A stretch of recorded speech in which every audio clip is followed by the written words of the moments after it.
നമസ്കാരം എല്ലാ പ്രേക്ഷകർക്കും സ്പോട്ട്ലൈറ്റിന്റെ മനോഹരമായ ഒരു അധ്യായത്തിലേക്ക് സ്വാഗതം. ഇന്ന് നമ്മളോടൊപ്പം സ്പോട്ട്ലൈറ്റിൽ വിശേഷങ്ങളെല്ലാം പങ്കുവയ്ക്കാൻ എത്തിയിരുന്നത് ഉണ്ണി ലാലു ചേട്ടനാണ്. നമുക്ക് എന്തായാലും ചേട്ടനെ സ്പോട്ട്ലൈറ്റിലേക്ക് സ്വാഗതം ചെയ്യാം. നമസ്കാരം ചേട്ടാ, സ്വാഗതം സ്പോട്ട്ലൈറ്റിലേക്ക്. ചേട്ടാ, അപ്പൊ എന്താണ് വിശേഷം എന്ന് ചോദിച്ചാൽ രേഖാചിത്രം തന്നെയാണ് വിശേഷം അല്ലേ? ഓക്കെ, എന്തൊക്കെയുണ്ട് രേഖാചിത്രത്തിന്റെ വിശേഷം?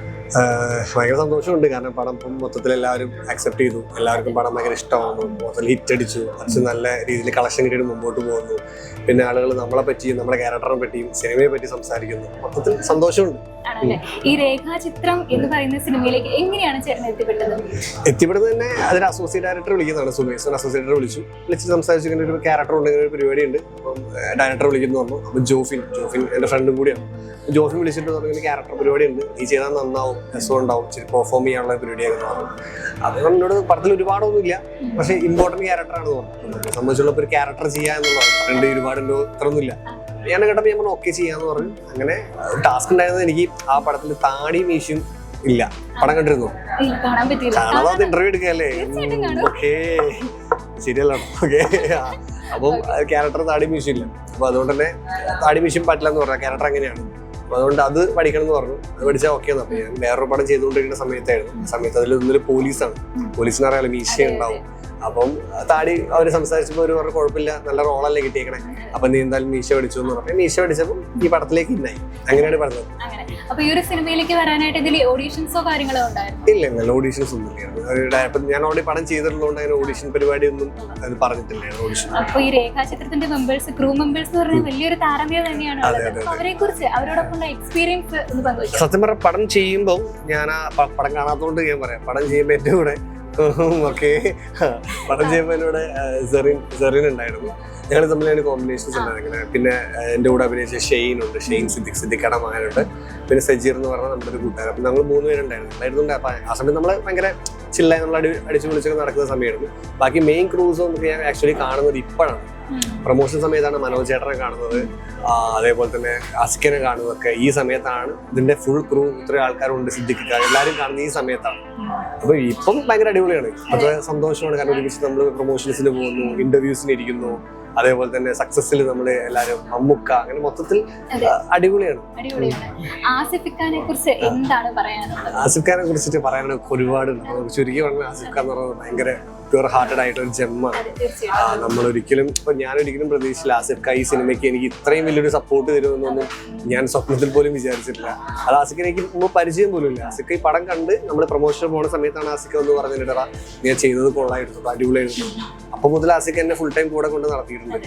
പിന്നെ ആ ഇന്റർവ്യൂലാണെങ്കിൽ ആസിഫ് എന്നെ പറ്റി പറഞ്ഞ വാക്കുകളും വേർഡ്സ് ഒക്കെ എന്നെ സംബന്ധിച്ചോളം ഞാൻ ആസിഫ് ഖാനെ ഭയങ്കര ഇഷ്ടമുള്ള ഒരാളാണ്, ഭയങ്കര ഫാനാണ്. അപ്പൊ ആ മനുഷ്യന്റെ വായന അങ്ങനെ സാധനം വന്നു എന്ന് പറഞ്ഞപ്പോൾ അതെനിക്ക് ഭയങ്കരമായിട്ടൊരു ബൂസ്റ്റപ്പും സന്തോഷവും മൊത്തം ഹാപ്പിനെസ് പരിപാടി കിട്ടി. ഈ ലൊക്കേഷനിൽ മറക്കാൻ പറ്റാത്ത ഒരു ഓർമ്മ, ജീവിതകാലം മൊത്തം കൊണ്ടേ നടക്കാം എന്നൊക്കെ പറയും മാതിരി, അങ്ങനെ എന്തെങ്കിലും ഓർമ്മകള്? അങ്ങനെ ഓർമ്മ എന്ന് പറയാൻ അങ്ങനെ പ്രത്യേക ഓർമ്മകളൊന്നുമില്ല. എല്ലാരും ചോദിക്കുന്നവരെ ചോദിച്ചാലേ ഓർമ്മകളൊന്നുമില്ല. അതെ, അല്ല ഓർമ്മകൾ നമുക്ക് എല്ലാ സിനിമയ്ക്കും എല്ലാ ലൊക്കേഷനും നമുക്ക് ഓരോരോ എല്ലാം പ്രഷ്യസ് ആണ്. എന്നെ സംബന്ധിച്ചുള്ള ഈ സിനിമ പ്രഷ്യസ് ആയത് ഇതിലെ ക്യാരക്ടർ എനിക്ക് കിട്ടിയതാണ് എൻ്റെ ഏറ്റവും വലിയ പ്രഷ്യസ്. അങ്ങനെ മൊമെന്റ്സ് എനിക്ക് ഒരുപാട് ദിവസം ഷൂട്ടില്ലായിരുന്നു. എനിക്ക് ഓൾമോസ്റ്റ് 5 ദിവസമൊക്കെ ഉണ്ടായിരുന്നു.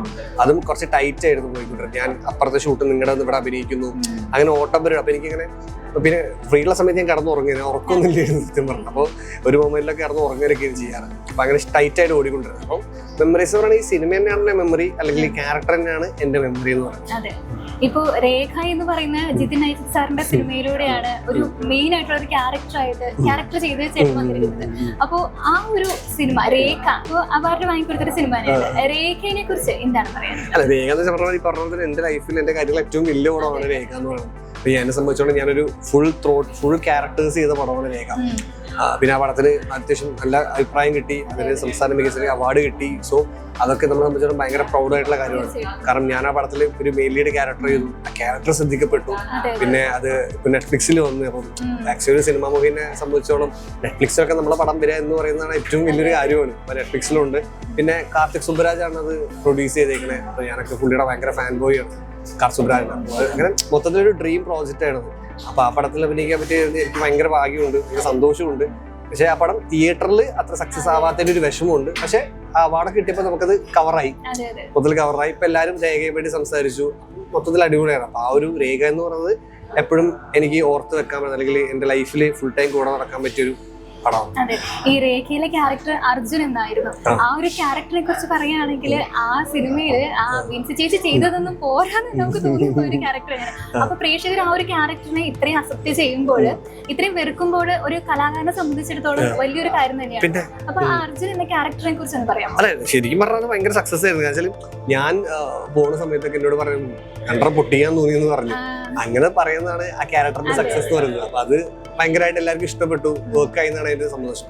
പിന്നെ അർജുന ക്യാരക്ടറെ വരെ വെറും ചെറ്റയാണ് സത്യം പറഞ്ഞ, റിയൽ ലൈഫിലല്ലോ കേട്ടോ. ഞാൻ ആ ക്യാരക്ടറെ സംബന്ധിച്ചിടത്തോളം ഭയങ്കര അങ്ങനത്തെ ഒരു ക്യാരക്ടർ എനിക്ക് പേഴ്സണലി അയാളെ ഇഷ്ടമല്ല. ഭയങ്കര അങ്ങനെ ഒരു മനുഷ്യൻ ഉണ്ടാവും എന്നുള്ളത്, കാരണം ഞാൻ ആ പടം ചെയ്തുകൊണ്ടിരിക്കുന്ന സമയത്താണെങ്കിൽ ഞാനിങ്ങനെ നമ്മൾ ട്രാവൽ ചെയ്യുമല്ലോ, കാരണം കുറെ ഒരു മൊമെന്റിൽ നമ്മൾ ആ ക്യാരക്ടർ ഇന്നാവും. ഇന്നായി കഴിയുമ്പോഴത്തേക്ക് നമ്മൾ ശരിക്കും ഒരു മൊമെന്റിലൊക്കെ ആ ക്യാരക്ടറായിട്ട് സാധിക്കും. പിന്നെ ഞാൻ പടം കഴിയുമ്പോൾ ഞാൻ ആലോചിക്കും, അയ്യോ എന്ത് ക്യാരക്ടറാണ് ഈ മനുഷ്യൻ. കാരണം വെറും പുള്ളിക്ക് ഫിസിക്കലി ഉള്ള ഒരു പരിപാടി മാത്രമേ പുള്ളിയുടെ മൈൻഡിലുണ്ടായിരുന്നുള്ളൂ. പടം കഴിയുമ്പോൾ അയ്യോ അങ്ങനൊക്കെ ഒരു മനുഷ്യന്മാരുണ്ടാവും. പിന്നെ അച്ഛന്റെ പേര് അച്ഛനെ കൊന്നു വരുന്നു. അപ്പൊ ഇയാൾ ഇത്രത്തോളം ക്രൂരനാണെന്നുള്ളൊരു സാധനമാണ്. മോശം എന്നൊക്കെ പറഞ്ഞ മോശം ക്യാരക്ടർ. ഈ ഒരു ക്യാരക്ടർ എല്ലാവരും അംഗീകരിച്ചു എന്ന് പറയുമ്പോൾ തിരിഞ്ഞു നോക്കുമ്പോൾ വല്ലാത്തൊരു സന്തോഷം. അതെ അതെ അതെ. പിന്നെ ആസ് എൻ ആക്ടറെ സംബന്ധിച്ചോളം നമുക്ക് നമ്മളെ സിനിമകളിൽ ആ ക്യാരക്ടർ അവർക്ക് വർക്കായി എന്ന് പറയുന്നിടത്താണ് നമുക്ക് ഏറ്റവും സന്തോഷം. പടം ഇറങ്ങി വരുമ്പോൾ ആളുകൾ അത് ഗംഭീരമായിട്ട് ചെയ്യുന്നു. ഇപ്പൊ രേഖയിലാണെങ്കിലും ഫ്രീഡം ഫൈറ്റ് എന്ന പടം ചെയ്ത് അതിലും അവർ പറയുമ്പോൾ ഈ രേഖാ ചിത്രത്തിലും, അപ്പൊ എല്ലാ സിനിമയിലും ഞാൻ ചെയ്ത ക്യാരക്ടേഴ്സ് എല്ലാവർക്കും വർക്കാണ്. ഞാൻ ഒരുപാട് സിനിമ ചെയ്തില്ലെങ്കിലും ചെയ്ത നല്ല നല്ല സിനിമകളാണ് ഞാൻ ചെയ്തത്. സംഭവം എല്ലാവരും സെലക്ട് ചെയ്യാന്ന് വിചാരിക്കും, പക്ഷെ പടം കിട്ടാത്തതുകൊണ്ടാണ് സെലക്ട് ചെയ്യുന്നതായിട്ടല്ല. അപ്പം പക്ഷെ ചെയ്ത പടങ്ങളെല്ലാവരും അപ്രിസിയേഷൻ കിട്ടിയിട്ടുണ്ട് എനിക്ക്. ഒന്നിലും പോലും ഇവൻ പടം ഇവൻ മോശമാണ് എന്നൊരു സാധനം ആരും പറഞ്ഞിട്ടില്ല. പിന്നെ ഈ 3 പടങ്ങളും ഗംഭീര പടങ്ങളായിരുന്നു. അപ്പൊ അതിനൊക്കെ എനിക്ക് ഭയങ്കരമായിട്ടുള്ള സന്തോഷമുണ്ട്. ഈ രേഖ ക്രൂവിനെ പറ്റി പറയാമോ? രേഖയുടെ രേഖാചിത്രമാണ് രേഖ ക്രൂ എന്ന് ജിജനേഷ് തോമസ് എന്റെ കൂട്ടുകാരനാണ്. അപ്പോൾ ഓൾറെഡി നമ്മൾ ഫ്രീഡം ഫൈറ്റ് ചെയ്തിട്ടുണ്ടായിരുന്നു. അപ്പൊ അതിനുശേഷം രേഖ ചെയ്തപ്പം അവൻ എന്നെ തന്നെയാണ് നായകനാക്കി വെച്ചതും. അപ്പം എന്റെ ബെസ്റ്റ് ഫ്രണ്ടാണ്, ഞങ്ങൾ ഒരുമിച്ചാണ് നിൽക്കുന്നത് രേഖ ക്രൂ. പിന്നെ അതിലുള്ള എല്ലാവരും നമ്മളെ ഫ്രണ്ട്സാണ്. അതിലേക്ക് ഓൾറെഡി നമ്മൾ ഫ്രീഡം ഫൈറ്റിൽ ഉണ്ടായിരുന്ന എല്ലാവരും. അപ്പം അതിൽ ക്യാമറ ചെയ്തിട്ടുള്ള അബ്രുവാണ് കുമാരിയുടെ ക്യാമറ ചെയ്തത്.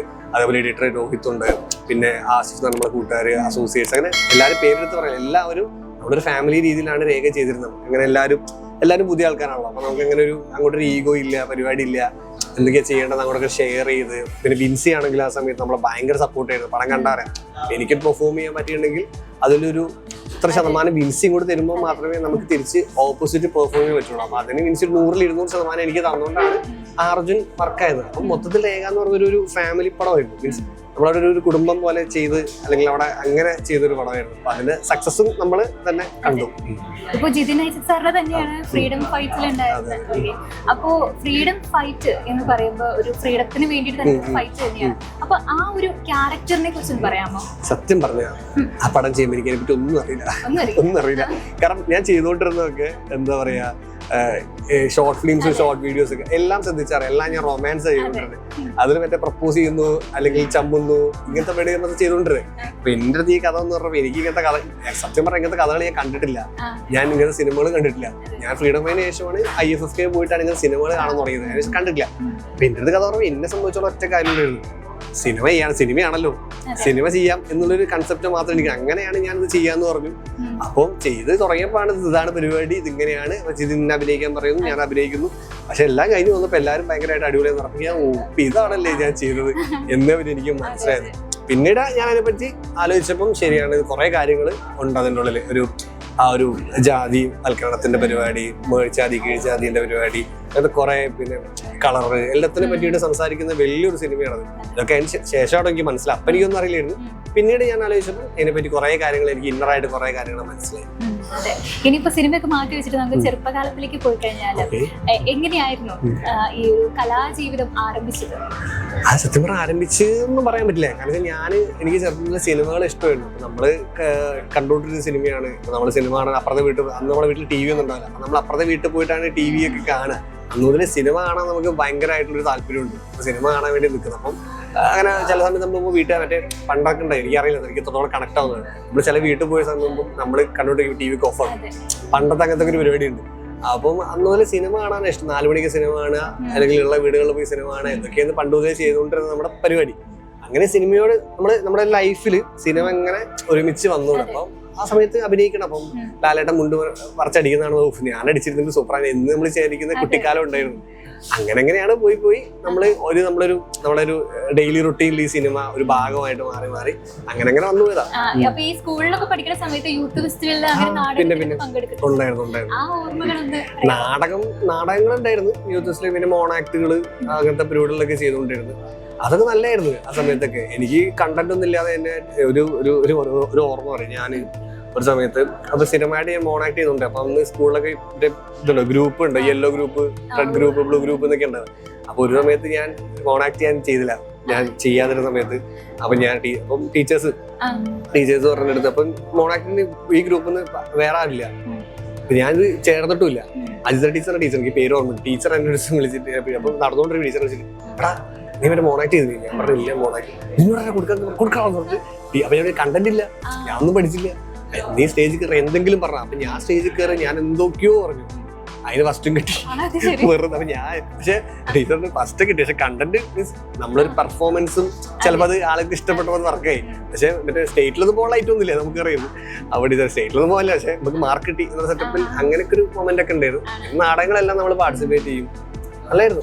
പിന്നെ ഒരു ആദ്യമായിട്ട് ഒരു സിനിമയിൽ അഭിനയിക്കാൻ അല്ലെങ്കിൽ ഷോർട്ട് ഫിലിമില് ക്യാമറയുടെ മുന്നിൽ മുഖം കാണിക്കണം എന്നൊരു ആഗ്രഹം ഉണ്ടായിരുന്നു. അതുമായിട്ട് ആ ഒരു ആദ്യത്തെ ചുവടുവെപ്പ് എന്തായിരുന്നു? ആദ്യം സത്യം പറഞ്ഞാൽ ഞാൻ അങ്ങനെ ആഗ്രഹിച്ചു. നമ്മള് കൂട്ടുകാരൊക്കെ ആയിട്ട് ചുമ്മാ മൊബൈലിൽ ഷൂട്ട് ചെയ്യാറുണ്ട്, അതൊക്കെ ചെയ്യാറുണ്ട്. ശരിക്കും പറഞ്ഞാൽ നമ്മുടെ ഒരു ക്യാമറയ്ക്ക് ആഗ്രഹിച്ച ഫേസിൽ വെച്ചെന്ന് പറഞ്ഞാണെങ്കിൽ ഷോർട്ട് ഫിലിംസിലാണ് തുടങ്ങിയത് തന്നെ. ഷോർട്ട് ഫിലിംസിൽ ഇപ്പം ഞാൻ എനിക്ക് ഓർമ്മ ഒരു ഇൻഗിലാബ് എന്നൊരു ഷോർട്ട് ഫിലിം ചെയ്തിട്ടുണ്ടായിരുന്നു. ഇതൊക്കെ നമ്മുടെ ഷോർട്ട് ഫിലിംസ് ഉണ്ട്. അപ്പം അതിന് മുമ്പ് ഒരു ബുൾഷിറ്റ് എന്ന് പറഞ്ഞ ഷോർട്ട് ഇത് കണ്ടിട്ടുണ്ടല്ലോ, ഞാൻ തന്നെ കണ്ടിട്ട് കുറേ കാലം അതൊന്നും കാണാനില്ല. അതൊക്കെ അങ്ങനെ അപ്പം ആ ഷോർട്ട് ഫിലിംസിലാണ് തുടങ്ങിയപ്പോൾ അത് നമുക്ക് ഭയങ്കര ഇഷ്ടമുള്ള കാര്യമാണല്ലോ. പക്ഷെ എനിക്ക് പറഞ്ഞാൽ ഒരു എക്സൈറ്റഡ് മൊമെന്റ് വന്നത് ഇപ്പം ഞാൻ ഷോർട്ട് ഫിലിം ചെയ്തൊരു ശരിക്കും പറഞ്ഞൊരു പ്രോപ്പർ പരിപാടി സിനിമ ചെയ്തപ്പോൾ എനിക്ക് ഒരു കിട്ടി. ആദ്യം ഫേസിൽ വെക്കുമ്പോൾ നമ്മൾ ആദ്യമേ നമ്മളെല്ലാവരും കുട്ടികളുടെ ക്യാമറ നമ്മൾ ക്യാമറ വെച്ച് ഷൂട്ട് ചെയ്യുന്നു. അപ്പം നമുക്ക് ആ എക്സൈറ്റ്മെന്റ് നോർമലായിട്ട് ഇങ്ങനെ പോയിക്കൊണ്ടിരിക്കുകയാണ്. പക്ഷെ സിനിമ ചെയ്യാൻ വന്നപ്പോഴാണ് ശരിക്കും എനിക്കൊരു എക്സൈഡ്, ഓക്കെ ഞാനൊരു വേറൊരു സ്ഥലത്ത് ചെയ്യാണല്ലോ എന്നുള്ളൊരു ഫീൽ വന്നു. അതെനിക്ക് തോന്നുന്നു മറ്റേ തരംഗം എന്ന് പറഞ്ഞ പടം, തരംഗമാണ് ആ ടോവിനോടെ.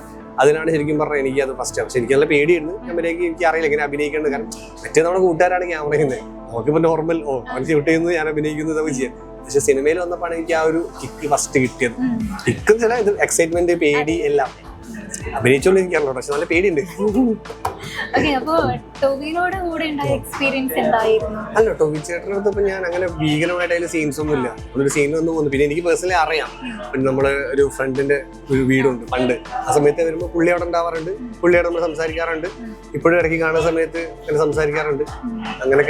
അങ്ങനെ ഒരു പരിപാടിയുണ്ട്. ഭീകരമായിട്ട് കമ്മില്ല, അറിയാം. ഇപ്പോഴും സംസാരിക്കുകയാണെങ്കിൽ കാണുവാടാ എന്ന് പറഞ്ഞാൽ സംസാരിക്കാന്നൊരു പരിപാടിയുണ്ട്.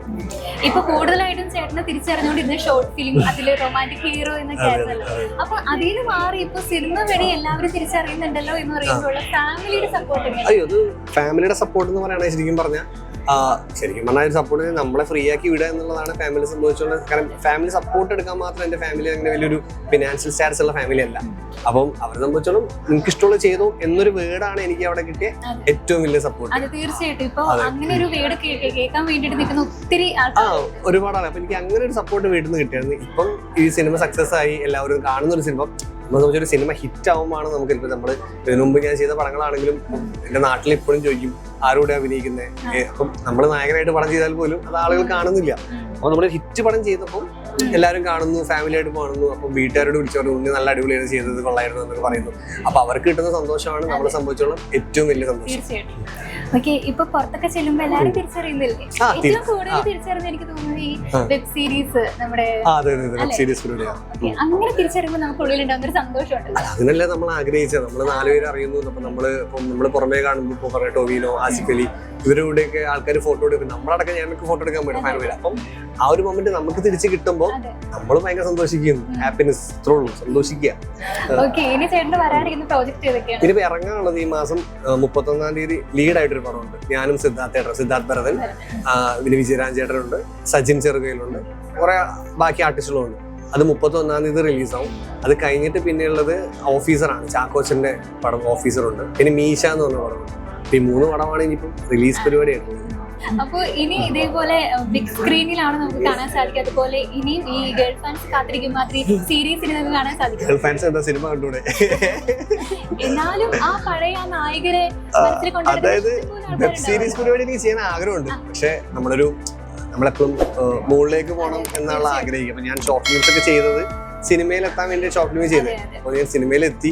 അപ്പൊ ഇനി സിനിമയിൽ നല്ല നല്ല ഇപ്പൊ ഈ പറഞ്ഞ മാതിരി റോംകോം ആയിട്ടുള്ള പടങ്ങൾ സിനിമയിൽ ചെയ്യണം എന്നാണ് ആഗ്രഹം. ഞാൻ അതിന്റെ കുറെ പരിപാടികൾ പ്ലാൻ ചെയ്തുകൊണ്ടിരിക്കുന്നുണ്ട്. എന്നെ കൊണ്ട് പറ്റുന്ന രീതിയിൽ നല്ല നല്ല റൊമാൻറ്റിക് പടങ്ങൾ എനിക്ക് ഇപ്പം എന്നെ ഇഷ്ടപ്പെടുന്നവർ കൊടുക്കണം എന്നുള്ളൊരു ആഗ്രഹമുണ്ട്. എന്തായാലും വരും, പരിപാടികൾ വരും. ചേട്ടന് ഇനിയും ഇതുപോലത്തെ നല്ല നല്ല ഒത്തിരി സിനിമകൾ കിട്ടട്ടെ ഞങ്ങളും ഞങ്ങളുടെ ഭാഗത്തു നിന്ന് ആശംസിക്കുകയാണ്, പ്രാർത്ഥിക്കുകയാണ്. Thank you so much. Thank you so much. ഞാനും പ്രാർത്ഥിക്കട്ടെ എനിക്ക് കിട്ടരുത്. ഓക്കെ.